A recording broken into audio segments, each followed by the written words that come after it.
Hi friends, എൻ്റെ പുതിയ വീഡിയോയിലേക്ക് എല്ലാവർക്കും സ്വാഗതം. ഞാനിന്നിവിടെ ഒരു മുട്ടക്കറിയുടെ റെസിപ്പി ആയിട്ടാണ് വന്നിരിക്കുന്നത്. അതിനുവേണ്ടി ഒരു പാൻ അടുപ്പത്ത് വെച്ച് 2 ടേബിൾ സ്പൂൺ എണ്ണ ഒഴിച്ച് ചൂടാവുമ്പോൾ 1 ടീസ്പൂൺ കടുകിട്ട് പൊട്ടിക്കഴിയുമ്പോൾ 2 ടീസ്പൂൺ വെളുത്തുള്ളി ചെറുതായി അരിഞ്ഞത്, 1 ടീസ്പൂൺ ഇഞ്ചി ചെറുതായി അരിഞ്ഞത്, 2 പച്ചമുളക് ചെറുതായി അരിഞ്ഞത്, ഇത്രയും ചേർത്ത് നമുക്കിതൊന്ന് ജസ്റ്റ് ഒന്ന് വഴറ്റണം. ജസ്റ്റ് ഒന്ന് എടുത്തിട്ട് ജസ്റ്റ് ഒന്ന് വഴറ്റിയിട്ട് അതിന് ശേഷം അതിലേക്ക് നമുക്ക് സവാളയാണ് ചേർക്കുന്നത്. മീഡിയം സൈസ് സവാള ഒരു 3 എടുത്തിട്ടുണ്ട്. ഇതുപോലെ കട്ട് ചെയ്ത് എടുക്കണം. അല്ലെങ്കിൽ നമുക്ക് ചെറിയ ഉള്ളി ഉണ്ടെങ്കിൽ അതും നല്ലതാണ്. പകുതി ചെറിയ ഉള്ളി പകുതി സവാള അങ്ങനെ ചേർക്കുന്നത് അതാണ് ഒന്നുകൂടെ ടേസ്റ്റ്. ഇപ്പം ഞാൻ സവാളയാണ് ചേർത്തിരിക്കുന്നത്. 3 സവാള മീഡിയം സൈസ് ചേർത്ത് ഈ സമയത്ത് തന്നെ നമുക്ക് അതിന് ആവശ്യമുള്ള ഉപ്പും പൊടിയും പിന്നെ കറിവേപ്പിലയും കൂടെ ചേർക്കുന്നുണ്ട്. ഇതിപ്പോൾ നല്ലോണം ഒന്ന് വഴറ്റണം.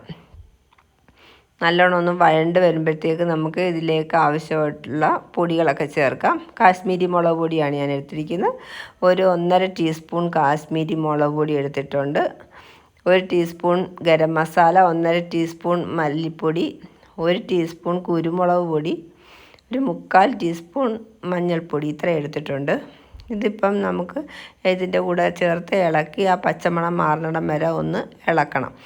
പിന്നെ പൊടിയൊക്കെ മൂത്ത് കഴിഞ്ഞ് നമുക്കതിലേക്ക് ഒരു തക്കാളി വലുത് ചെറുതായിട്ട് കട്ട് ചെയ്ത് അതും നല്ലോണം ഇളക്കി ഒരു 2 ടേബിൾ സ്പൂൺ വെള്ളം ഒഴിച്ച് ഇതൊന്ന് തക്കാളിയൊക്കെ ഒന്ന് സോഫ്റ്റ് ആകാൻ വേണ്ടിയിട്ട് അടച്ച് വെച്ചൊരു 3 മിനിറ്റ് കുക്ക് ചെയ്യണം.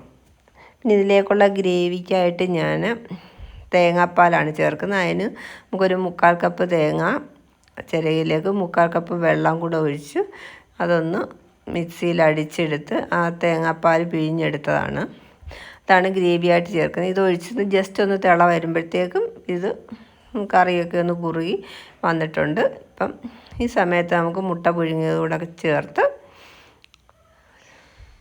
ഫ്ലെയിം ഓഫ് ചെയ്യാം. ഇനി ഇത് ഞാൻ റാഗി പുട്ടിൻ്റെ കൂടെയാണ് സെർവ് ചെയ്യുന്നത്. റാഗി പുട്ടും മുട്ടക്കറിയും കൂടിയാണ് സെർവ് ചെയ്യുന്നത്. വീഡിയോ ഇഷ്ടപ്പെട്ടെങ്കിൽ എല്ലാവരും ലൈക്ക് ചെയ്യണം, സബ്സ്ക്രൈബ് ചെയ്യണം. Take care. Thank you.